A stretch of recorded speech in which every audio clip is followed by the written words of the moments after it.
Good evening, everyone, and welcome back if you're joining us for week 5. And this is not your first Calm Collective.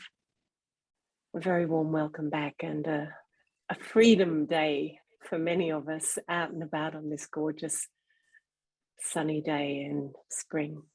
And if you're joining us for the first time, also a very warm spring welcome to the Calm Collective. It's a very brief and powerful 15 minutes that we take on a Sunday night to come together and create a very unified intention that brings not only benefit to our own hearts and minds as those who are gathering, but with the intention to ripple out to the world and especially our closer communities of people that might be needing a bit of good vibe at the moment. Each week, we have someone who gives us a bit of inspiration that sets us up for the intention. And it's wonderful to see that so many of our previous inspirers are back this week too. This week, I want to introduce you to the Reverend Albert Lange, who is known more to all of us as Bhakta Dasa. That's his name, and you'll learn more about that. Albert Lange's family migrated from Holland to Australia when he was 6. He was brought up a Christian and went on a spiritual search through other faith traditions while studying at university and then working. He found his calling in the literature of the International Society for Krishna Consciousness, just called ISKCON, and was initiated in 1979 under his spiritual name, Bhakta Dasa. A Brahmin priest of over 40 years, Bhakta is a manager of the Melbourne Krishna Temple. He's a contemporary artist, personal meditation teacher, the current chair of the Faith Communities Council of Victoria, and a member of the Multi-Faith Advisory Group to the Victorian Government. Big welcome, Bhakta Dasa. Thank you, Caroline. I'm honoured to be here. This is a wonderful thing. At the moment, I wanted to read something which is for my benefit, but also for everybody else's benefit. There's been some tragic things that have happened to our community and the Hindu community in Bangladesh.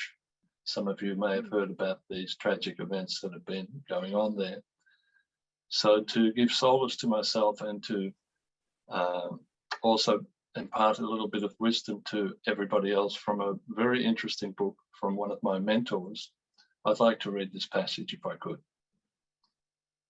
All living entities are all part and parcel of the Supreme.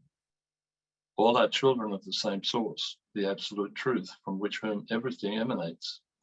We're all spiritual. We're all part of God. We are all brothers and sisters. If your sister has a disease, do you hate your sister or do you hate the disease? If the disease is there, you hate the disease, but you feel compassion, which is a symptom of love for your sister. There are people acting in very crazy, violent, and unethical ways, but deep within their hearts, there is Atma, the soul, which is pure, which is part of God, which is our brother or our sister. In a person who understands the self, there can be no ego, there can be no hatred towards anyone. There can only be love. And towards those who are unfortunate, there is compassion. This is knowledge of the truth. We're all part of God. And when we develop our inner awareness of our relationship with the Supreme, then naturally we see every entity in connection with that relationship. And that is the inner unity extended to create unity within the world. We find, according to the scriptures, all scriptures, the greatest power of those who are learned and realize is the power of love and the power of forgiveness. We take so many little things so seriously. We take all our differences so seriously because we're not aware of our oneness. Oneness does not mean that we're all one homogeneous, impersonal mass. Our oneness is our common relationship with the supreme object of all love, all God. To understand that oneness, to realize that oneness, one can create unity in diversity. Namaste. Hare Krishna. Thank you very much. Thank you, Bhakta. I always feel very nourished in my heart and my soul when I hear you speak. It's always with such authentic and beautiful offering. So thank you for that. Thank you, Caroline. My job now is to pull from that very beautiful reading an intention that we might all collectively hold in our hearts and in our minds. And I mean, there's a clear message there that we are all one, part of the same family, coming from the same source. And that when we act out in ways that are not, that don't serve us, our humanity or each other, it's because of some disease. So I want to hold this intention that we, in this circle tonight, the 140 or so of us who are here, that we invite everyone, all our family, those who are suffering, those who are doing well, all our human family connected to one source, one unity, from within to without, and see us all together as brothers and sisters.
Thanks so much, everyone. I always find it so challenging to speak after those very powerful moments of collective intention. Bhakta, thank you so much for bringing us to that point. My absolute pleasure, Caroline. Thank you so much for allowing me to be part of this. God bless you all. Namaste. Hare Krishna. Thank you. Thank you, Bhakta. And next week, I like to just remind you, same time, same place, and the wonderful Kay Clancy, who is a long-time meditator, and you know, her message is all about the ripple effect that each one of us has. She's going to be giving us a bit of inspiration. She's here tonight, she's here every night, so we look forward to being with you next week. Have a very beautiful and connected week ahead. And if you want to open your cameras and have a look who's here, we stay open for a few seconds just to have a glimpse of this family.